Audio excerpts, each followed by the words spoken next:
Shalom Bapak Ibu saudara-saudara yang dikasihi oleh Kristus. Mari kita memuji Tuhan dengan bernyanyi dari buku Ende nomor 288 ayat 1.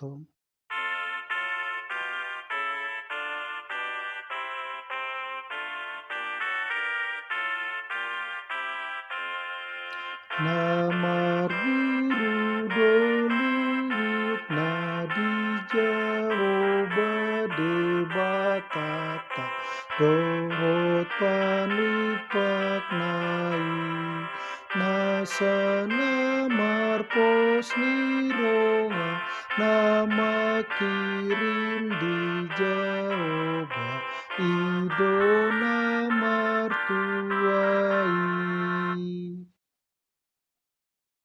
Kasih karunia dan damai sejahtera dari Allah Bapa kita dan dari anaknya Tuhan Yesus Kristus menyertai kamu sekalian.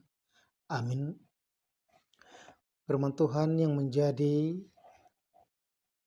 ayat harian pada hari Senin 2 Mei 2022 diambil dari 1 Korintus 1 ayat 21.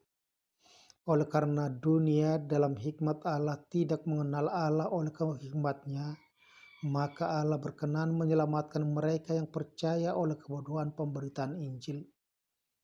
Ai manghuton habisuhon di bata, dang ditada portibio de bata, marhiti dalan habisuhon, gabi di halomoho de bata ma paluahon akan aporsiai, marhiti-hiti jamita haoton. Demikian pembacaan firman Tuhan. Bapak Ibu yang dikasihi oleh Kristus, di dalam perjalanan kehidupan kita sebagai orang Batak, kita mengetahui satu perumpamaan yang mengatakan ijuk di para-para, hotang di parlabian, nabisuk napuna hata naototu penggadisan, di mana dikatakan di situ bahwa orang pintar akan menguasai orang-orang bodoh.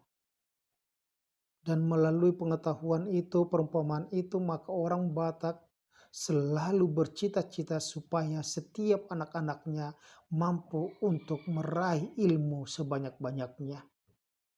Maka orang Batak dalam kehidupannya, dia selalu memberikan dana, mempersiapkan dana untuk menyekolahkan anak-anaknya dengan pengertian, pengetahuan, pemahaman bahwa nanti ketika anaknya sudah pintar maka dia akan memperoleh kehidupan yang lebih baik dan dia tidak dikuasai oleh orang lain.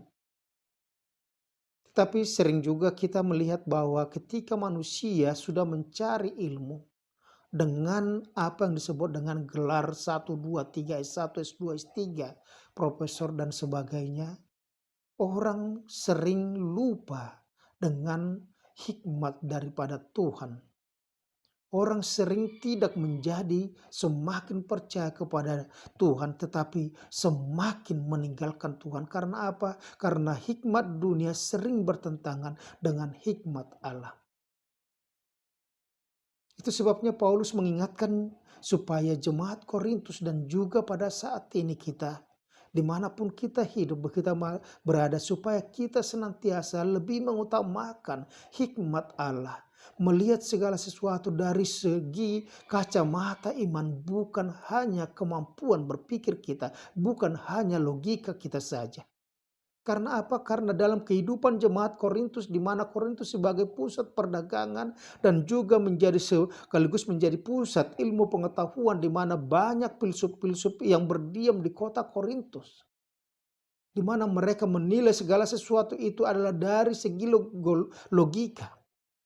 Mereka mengatakan bahwa segala sesuatu itu dapat diterima kalau itu masuk akal, sehingga mereka melupakan iman. Bahkan dalam kehidupan berjemaat juga mereka menjadi terkotak-kotak hanya karena mereka mengidolakan satu orang yang memberitakan Injil kepada mereka. Itu sebabnya kalau kita membaca, dikatakan di situ jemaat Korintus sudah terbagi-bagi beberapa kotak-kotak kelompok, yaitu kelompok Apolos, kelompok Kefas, kelompok Paulus. Tetapi Paulus mengatakan bukan yang memberitakan itu yang paling utama, tetapi yang menjadikan itu, yang diberitakan itu sendiri, yaitu tentang Kristus yang sudah bangkit. Kristus yang menderita di kayu salib, yang mati untuk mengorbankan dirinya bagi manusia, bagi dunia ini supaya diperdamaikan dengan Allah. Itu yang paling utama. Oleh karena itu Paulus mengatakan kepada kita pada saat ini, oleh karena dunia dalam hikmat Allah tidak mengenal Allah oleh kehikmatnya, maka Allah berkenan menyelamatkan mereka yang percaya oleh kebodohan pemberitaan Injil. Saudara-saudara yang kasih Yesus Kristus, dikatakan di situ tadi, hikmat dunia ini, hikmat manusia tidak mengenal hikmat Tuhan, tidak mengenal rencana Tuhan. Karena apa? Itu tidak bisa diterima oleh logika manusia. Jalan salib, kematian Yesus Kristus di kayu salib, itu tidak bisa diterima oleh logika manusia untuk menyelamatkan dunia ini. Karena apa? Pengertian manusia, logika manusia hanya mengatakan dan menerima bahwa Mesias yang dijanjikan itu adalah Mesias yang kuat, gagah perkasa, yang lahir di istana bukan di kandang domba, yang masuk ke membela Yerusalem dengan kekuatan tenaga perang, kuda perang, bukan dengan keledai, yang mengandalkan kekuatan kekerasan, bukan kelemah lembutan. Oleh karena itu bagi orang-orang yang mengandalkan logika, bagi orang-orang Yahudi dikatakan di situ, pemberitaan salib adalah sama dengan kebodohan. Tetapi bagi orang-orang percaya, berita salib adalah keselamatan.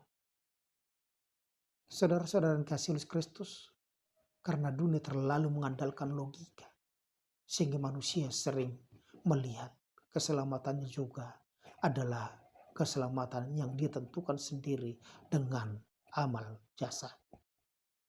Itu sebabnya banyak agama-agama di dunia ini, dia hanya mempergunakan logikanya dengan menimbun amal jasa.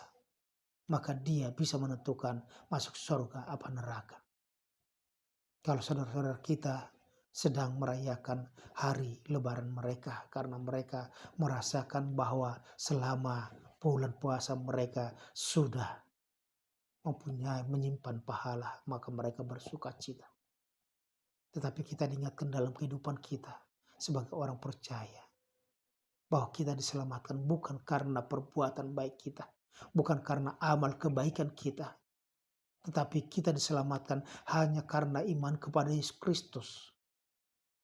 Di mana dengan iman kepada Yesus Kristus kita mampu menghadapi seluruh persoalan kehidupan kemelut dalam kehidupan kita. Kita mampu bertekun dalam penderitaan karena apa?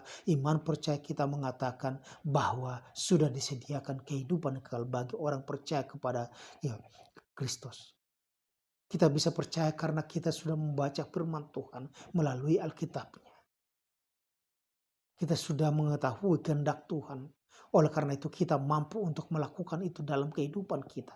Tetapi walaupun kita sudah melakukan, firman Tuhan dikatakan di situ bahwa itu tidak cukup, tetapi kita masih jatuh bangun dalam dosa. Oleh karena itu kita hanya mengandalkan apa yang disebut dengan anugerah, gracia.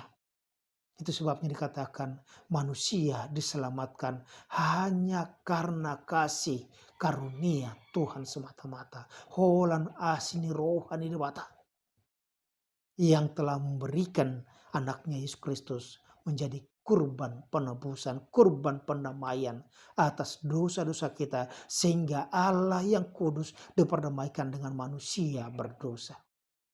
Kita menjadi dibenarkan pada saat kita sedang berdosa.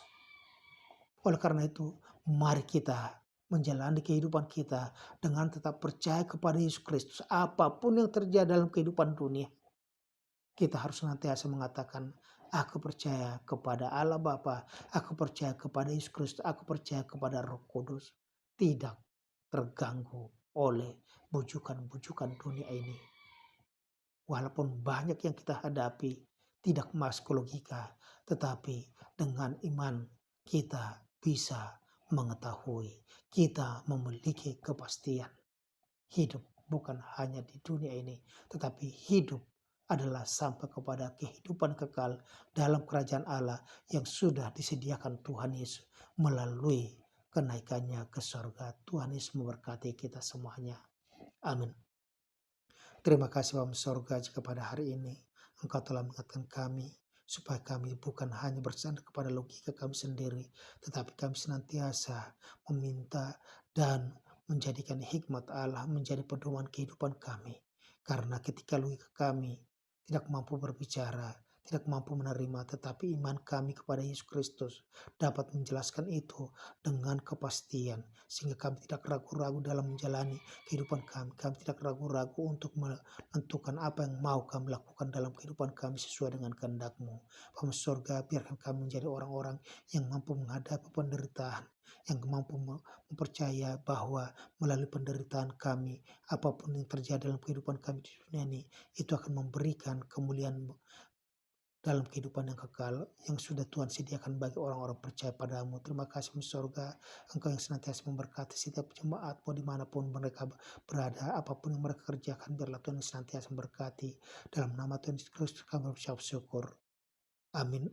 Anugerah Tuhan kita Yesus Kristus, kasih Allah Bapa, dan persekutuan dengan Roh Kudus menyertai dan berkata Engkau sekarang sampai selama-lamanya. Amin.